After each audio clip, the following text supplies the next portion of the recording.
राज्यामध्ये देखील आता कृषी मंत्री दत्तामामा भरणे यांच्यावर जबाबदारी दिलेली आहे। तो शेतकरी त्याचे पिढ्यानपिढ्या शेती हा व्यवसाय फार मोठा परिवार आहे, अतिशय कष्टाने शेती करतात।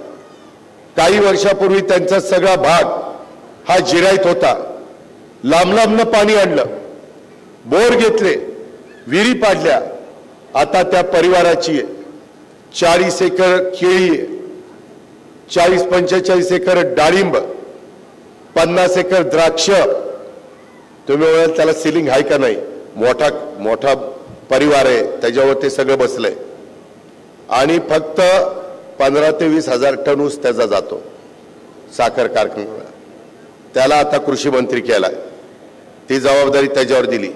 त्याला म्हणलं दत्तामामा, आत्ताच आम्ही द्राक्ष बागायतदार संघाचा एक कार्यक्रम करून आलो, तिथं 3 दिवसाचा परिसंवाद आहे आणि त्याचं उद्घाटन आम्ही दोघांनी केलं। शेवटी शेतकऱ्यांच्या प्रश्नाची जाण असणारी व्यक्ती तिथं असल्या तर प्रश्नाची सोडवणूक होते।